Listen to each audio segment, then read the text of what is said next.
আমার আজকের রেসিপি পালক চিকেন। ভীষণই সুস্বাদু এই রেসিপিটা আমি আপনাদের সামনে তুলে ধরার চেষ্টা করেছি। আশা করছি আপনাদের ভালোই লাগবে। তাহলে আসুন দেরি না করে দেখে নেওয়া যাক আমার আজকের রেসিপি। ভিডিও ভালো লাগলে লাইক, শেয়ার আর কমেন্ট করতে ভুলবেন না। আমার চ্যানেলটিকে অবশ্যই সাবস্ক্রাইব করে আমার পাশে থাকবেন। চটপট দেখে নেওয়া যাক আমার আজকের রেসিপি পালক চিকেন। এখানে আমি একটা বড় পাত্রের মধ্যে বেশ অনেকটা পরিমাণ জল নিয়ে গরম হওয়ার জন্য গ্যাসের উপর বসিয়ে দিয়েছি। জল গরম হয়ে গেলে এর মধ্যে আমি 1 টিস্পুন নুন অ্যাড করে দিলাম। এবার দিচ্ছি 1 টিস্পুন চিনি। জলটা ফুটে ওঠা পর্যন্ত একটু অপেক্ষা করব। খুব ভালোভাবে জল ফুটতে শুরু করেছে। এবার আমি এর মধ্যে পালং শাক অ্যাড করে দেবো। এখানে আমি শুধু পালং শাকের পাতাটা নিয়েছি। এই পালং শাকটাকে এবার এই জলের মধ্যে, ফুটন্ত জলের মধ্যে দিয়ে দেবো। প্রথমে কিন্তু পালং শাকটাকে 1 থেকে 2 বার জলটাকে চেঞ্জ করে ধুয়ে নেওয়া আছে। পালং শাকটা দেবার পর সেই সাথে বেশ কিছু ধনে পাতা এর মধ্যে দিয়ে দিলাম। এইভাবে এই ফুটন্ত জলের মধ্যে এইভাবে আমি শাকটাকে প্রায় 25 থেকে 30 সেকেন্ড রেখে দেবো। এখানে আর একটা বাটিতে আমি আইস ওয়াটার রেডি করে রেখেছি। 30 সেকেন্ড পরে আমি শাকটাকে এই জল থেকে ছেঁকে তুলে নিয়ে একদম ডাইরেক্ট এই আইস ওয়াটারের মধ্যে দিয়ে দেবো। এতে কি হবে, শাকের কালারটা খুব সুন্দর থাকবে, একদম সবুজ থাকবে।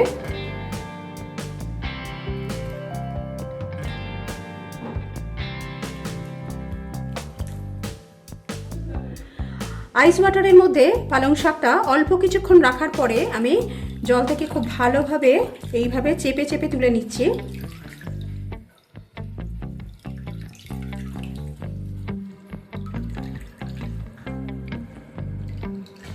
এবার একটা মিক্সিং জারের মধ্যে শাকটাকে দিয়ে দিলাম। এবার এই শাকটার একটা মিহি পেস্ট বানিয়ে নেব। রান্নাটা করার জন্য আমি কড়ার মধ্যে দিয়ে দিচ্ছি সাদা তেল। এবার এই তেলের মধ্যেই আমি 2 কিউব বাটার অ্যাড করে দিচ্ছি। এবার এই তেলের মধ্যে দিচ্ছি 1/2 টিস্পুন গোটা জিরে, 3টে ছোট এলাচ, একটা বড় এলাচ, একটা দারচিনি স্টিক, 3-4টে লবঙ্গ অ্যাড করে দিলাম, 8-10টা গোটা গোলমরিচ অ্যাড করে দিলাম। ফোড়নটা অল্প কিছু সময় একটু ভেজে নেব।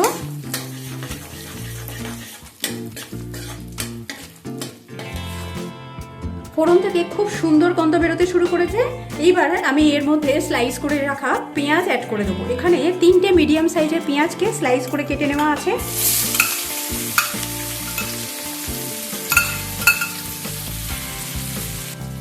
পেঁয়াজকে লাইট ব্রাউন করে ভেজে নেব।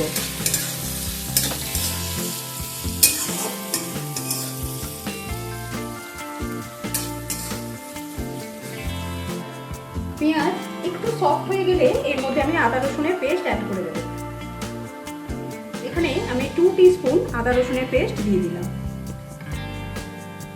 এবার আদা রসুনটাকে পেঁয়াজের সাথে একটু ভেজে নেব যাতে কাঁচা গন্ধটা চলে যায়।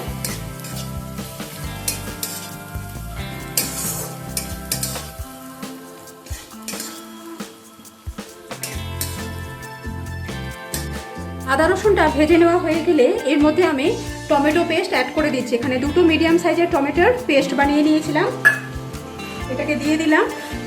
এবার টমেটোটাকে ভালোভাবে কষিয়ে নেব।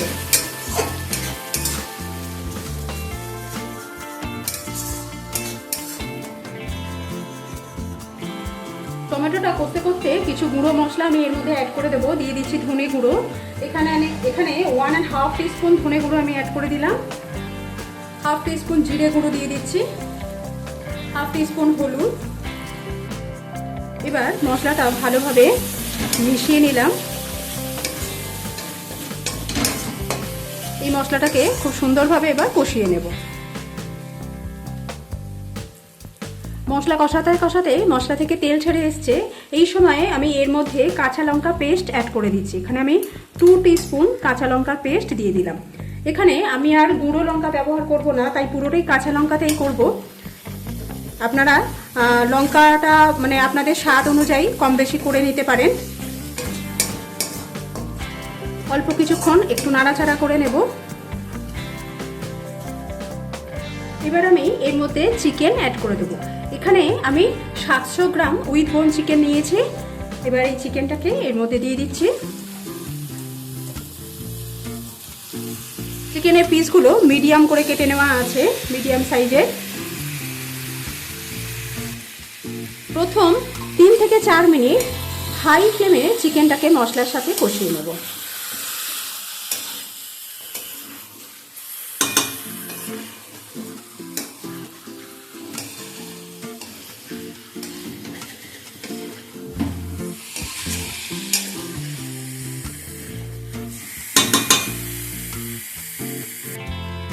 তিন থেকে 4 মিনিট হাই ফ্লেমে চিকেনটাকে কষিয়ে নেবার পর এর মধ্যে আমি ফ্যাটানো টক দই অ্যাড করে দেবো। এখানে আমি 4 টিস্পুন ফ্যাটানো টক দই দিয়ে দিচ্ছি। টক দইটা দেবার সময় গ্যাসের ফ্লেমটা কিন্তু অবশ্যই আমাদের একদম লোতে রাখতে হবে। সেই সাথে আমি দিয়ে দিচ্ছি পরিমাণ মতো নুন।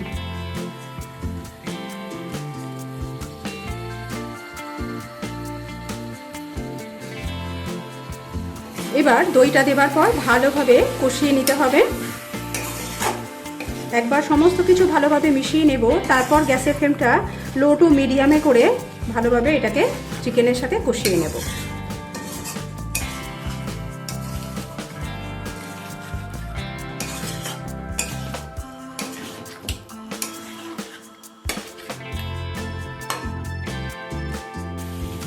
চিকেন খুব ভালোভাবে কষিয়ে নেওয়া হয়ে গেছে। এই সময় আমি এতে 1/2 টিস্পুন চিনি অ্যাড করছি টক দইয়ের টক ভাবটাকে ব্যালেন্স করার জন্য। একবার মিশিয়ে নেব।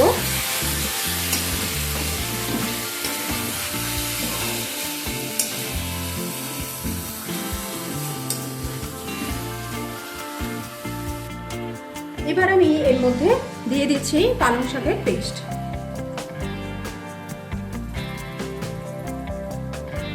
আবারও এটাকে খুব ভালোভাবে কষিয়ে নেব যাতে পালং শাকের কাঁচা ভাবটা পুরোপুরি চলে যায়।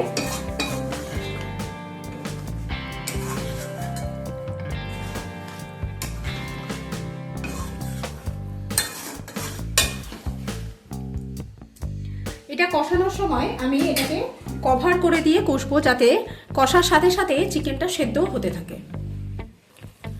মাঝে মাঝে ঢাকনা খুলে অবশ্যই কিন্তু একবার করে নেড়ে দেব।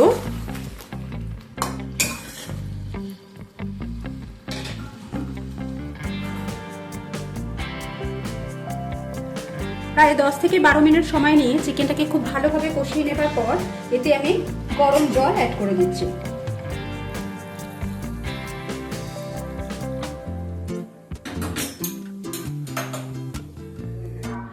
এবার এতে 1/2 টিস্পুন গরম মশলা অ্যাড করে দিলাম।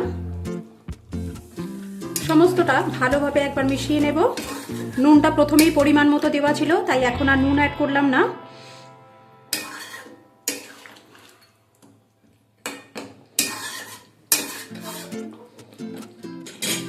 এবার এটাকে কভার করে দিয়ে চিকেনটাকে খুব ভালোভাবে সেদ্ধ করে নেব।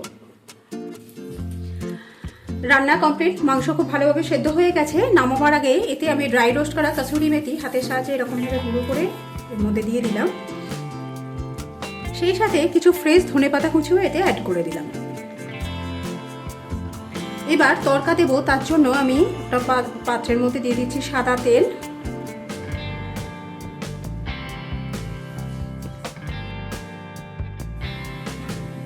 এবার এই তেলের মধ্যে দিচ্ছি 1 টেবিল স্পুন ফাইন চপ করে কেটে রাখা গার্লিক।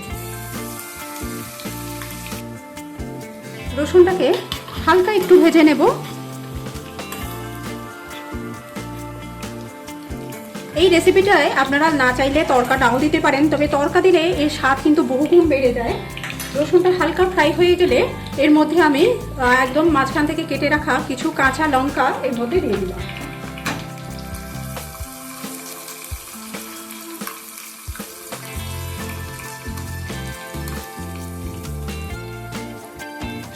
অল্প ভাজা হয়ে গেলে গ্যাসের ফ্লেমটাকে আমি অফ করে দিলাম।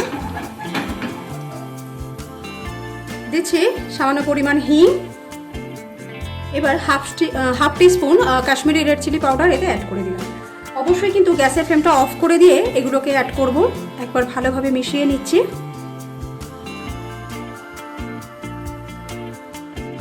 এবার এটা কড়ার মধ্যে দিয়ে দিচ্ছি। এটা দেবার সাথে সাথেই এটাকে কভার করে দিলাম 4 থেকে 5 মিনিটের জন্য।